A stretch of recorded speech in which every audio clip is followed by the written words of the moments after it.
ইস্তেখারার নামাজ এটা পড়লে কতটুকু উপকার হয় এবং এই নামাজ পড়ার পর আল্লাহ তাআলা কি স্বপ্নে সেই সম্পর্কে জানিয়ে দেয়? অত্যন্ত গুরুত্বপূর্ণ একটি প্রশ্ন এটি। আমরা অনেকেই জানি না যে আল্লাহর কাছ থেকে সিদ্ধান্ত কিভাবে নিতে হয়। আপনি ব্যবসা বাণিজ্য করবেন, অথবা আপনি একটা শেয়ার কিনবেন, একটা ফ্ল্যাট কিনবেন, একটা জায়গা কিনবেন, কোনো ব্যবসায় আপনি কারো সঙ্গে হয়তো আপনি শেয়ারে ব্যবসা বাণিজ্য করবেন। এক্ষেত্রে ইস্তেখারাস সালাত, অথবা আপনি যে কোনো একটা ডিপার্টমেন্টে ভর্তি হতে চাচ্ছেন যে এই ডিপার্টমেন্টটা আমি ভর্তি হব, এই ফ্যাকাল্টি নিব না এই ফ্যাকাল্টি নিব। প্রত্যেকটা ক্ষেত্রে আপনার পড়াশোনা, আপনার ব্যবসা বাণিজ্য, আয় ইনকাম, অথবা বিবাহ শাদী করার জন্য আপনি প্ল্যান করেছেন যে এই মেয়েকে আমি বিবাহ শাদী করবো কিনা, এই সমস্ত ক্ষেত্রে ইস্তেখারার সলাতুল ইস্তেখারা অত্যন্ত গুরুত্বপূর্ণ, যেটি আল্লাহ রাব্বুল আলামিন নিজে আপনাকে একটা সিদ্ধান্ত জানিয়ে দিবেন। এবং নবী করিম সাল্লাল্লাহু আলাইহি ওয়াসাল্লাম সাহাবায়ে কেরামদেরকে এই নামাজটা শিখিয়েছেন। সাহাবায়ে কেরাম সারাটা জীবন ধরে যে কোনো সিদ্ধান্তে ইস্তেখারার নামাজ পড়ে আল্লাহর কাছ থেকে সিদ্ধান্ত চেয়ে নিতেন।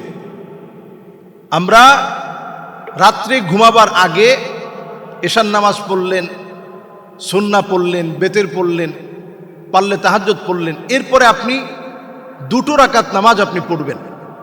নামাজ পড়ার পর আপনার কাজ হচ্ছে, ছোট্ট একটা দোয়া আছে, আল্লাহুম্মা ইন্নী আস্তাখিরুকা বিইলমিক, এরপর ওয়া আস্তাকদিরুকা বিকুদরাতিক, আল্লাহর কাছে এই দোয়াটা পড়ে আল্লাহর কাছে দোয়া করবেন। ওয়া আসআলুকা মিন ফাদলিকাল আযীম ফাইন্নাকা তাকদিরু ওয়া লা আকদির ওয়া তা'লামু ওয়া লা আ'লাম ওয়া আনতা আল্লামুল গুয়ুব। এই দোয়াটা আপনি পড়বেন, আল্লাহুম্মা ইন কুনতা তা'লাম আন্না হাযাল আমর, আল্লাহ আপনি যদি জানেন যে এই বিষয়টা আমার জন্য কল্যাণকর হয়, খায়রান লি ফি দীনি ওয়া মাআশি ওয়া আকিবাতি আমরি, আল্লাহ আমার দুনিয়ার জন্য, দিনের জন্য, আমার জীবন যাপনের জন্য যদি এই কাজটা আমার জন্য কল্যাণকর হয়, তাহলে ফাকদুরহু লি ওয়া ইয়াসসিরহু লি, আল্লাহ এই পথটা আপনি আমার জন্য সহজ করে দেন। কোনটা আল্লাহ সঠিক হবে এই বিষয়টা আল্লাহ আপনি আমাকে জানিয়ে দেন। সুম্মা বারিক লি ফি, এরপরে এই বিষয়টার উপরে আল্লাহ আপনি আমাকে বরকত দিয়ে দেন। ওয়া ইন কুনতা তা'লাম আন্না হাযাল আমর শাররান লি, আল্লাহ আপনি যদি জানেন যে এই কাজটা আমার জন্য উচিত না, আমার জন্য অমঙ্গল হবে, ক্ষতি হবে, ফি দীনি ওয়া মাআশাতি ওয়া আকিবাতি আমরি ওয়া মাআশি ওয়া আকিবাতি আমরি, আল্লাহ আমার জীবন যাপনে, আমার চলার মধ্যে এই কাজটার মধ্যে যদি আমি অংশগ্রহণ করি, এই ব্যবসায় যদি আমি হাত দেই, এই কাজটা করতে গেলে যদি আল্লাহ বিপদ হয়, তাহলে ফাসরিফহু আন্নি, আল্লাহ এটা থেকে আল্লাহ আপনি আমাকে দূরে সরায় আনেন। ওয়াসরিফনি আনহু, আল্লাহ এটা থেকে আল্লাহ আপনি আমাকে দূরে সরিয়ে এনে আমি নিজেও যেন এটা থেকে দূরে সরে আসতে পারি, আল্লাহ আমাকে তৌফিক দান করেন।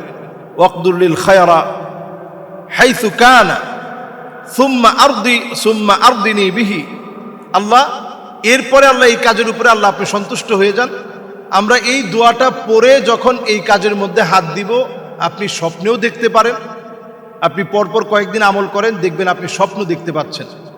স্বপ্নে যদি আপনি দেখে ফেলেন, যদি আপনার স্বপ্নের ব্যাখ্যাটা আপনার বুঝে না আসে, আপনি যে কোনো বিজ্ঞ একজন আলেমের কাছ থেকে আপনি জেনে নেওয়ার চেষ্টা করবেন। যদি আপনি দেখেন যে না, আসলে আমি নিজেই স্বপ্ন যা দেখেছি আমার কাছে ব্যাখ্যাটা এমন মনে হচ্ছে, আমি যা নিয়ে কল্পনা করেছিলাম এমনটা আমি দেখেছি, তাহলে তো আলহামদুলিল্লাহ আপনি সমাধান পেয়ে গেলেন। আর যদি আপনি স্বপ্নে একাধিকবার পড়ার পরেও আপনি দেখেন নাই, আপনার অন্তরটা একদিকে মায়েল হয়েছে, একদিকে আপনার অন্তরটা ছুঁয়ে গেছে, ঝুঁকে গেছে, আপনি ওই কাজটা করে নেবেন। ইস্তেখারা করার কারণে আল্লাহ তাআলা এই পুরো কাজের ভিতরে আল্লাহ তাআলা বরকত দিয়ে দিবেন, আল্লাহ তাআলা ভুল ত্রুটি থেকে হেফাজত করবেন।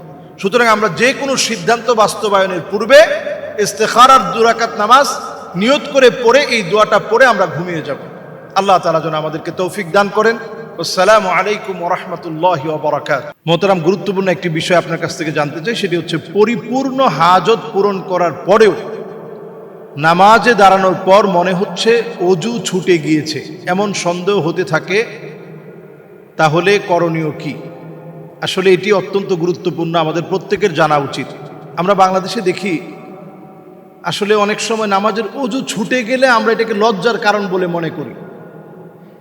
আসলে অজু চলে গেলে আপনি একটা সিজদা যদি আপনি দিয়ে ফেলেন, বরং এটা ইমানদারের জন্য লজ্জাস্কর যে আপনি বুঝেন নাই, সম্মানটা কিসে? ঈমান বিধ্বংসী কাজ আপনি করে ফেললেন। এজন্য কারো ঈমান বিধ্বংসী কাজ করার পূর্বে এই ছোট্ট বিষয়টা জানা দরকার। আপনার ধরেন 2 রাকাত নামাজের তাশাহুদের সময় তাশাহুদ পড়ছেন, এরপরে উঠার পরে আপনার ওযু চলে গেছে, আপনি হয়তো ইমামের সাথে ইক্তেদা করতেছেন, আপনি ওযু বানায় আইসা আলহামদুলিল্লাহ আপনি নামাজের যে বাকি অংশটা পেয়েছেন, যেটা শুধু পান নাই, যেটা আপনার কাছ থেকে ছুটে গিয়েছে, ওই রাকাতটা আপনি পড়বেন। যেটা ওযু অবস্থায় আপনি পেয়েছিলেন ওইটা আপনার পড়া লাগবে না, শুধু যেটা ছুটে গিয়েছে ওই অংশটা আপনি পড়বেন। এরপরে গুরুত্বপূর্ণ বিষয় হচ্ছে শয়তানের একটা ওয়াসওয়াসা, শয়তান প্রবেশ করিয়ে দেয় যে তোমার ওযু নাই, ওযু ছুটে গেছে।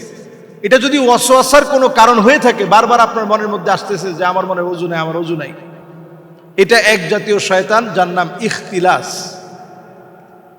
এই ইখতিলাস নামক শয়তানের কাজই হচ্ছে নামাজের মধ্যে এসে ওয়াসওয়াসা তৈরি করা যে আসলে তোমার ওযু নাই, তোমার ওযু ছুটে গেছে, নামাজের মনোযোগ নষ্ট করা, এটা তার কাজ। এটা একটা মানসিক রোগও বটে। এজন্য প্রথমেই আপনি নামাজ শুরু করার আগে বাম দিকে ফিরবেন এবং থুতু নিক্ষেপ করলে যেইভাবে আমরা থুতু নিক্ষেপ করি, এইভাবে একটা অভিনয় করবেন। এভাবে 3 বার অভিনয় করে, থুতু নিক্ষেপ করার মতো করে অভিনয় করে আউযু বিল্লাহি মিনাশ শাইতানির রাজিম বলে এরপরে আপনি আল্লাহু আকবার বলে নামাজ শুরু করবেন ইনশাআল্লাহ। এইভাবে কিছুদিন আমল করলে আপনি দেখবেন এইরকম ওয়াসওয়াসা থেকে আপনি মুক্তি পেয়ে গেছেন।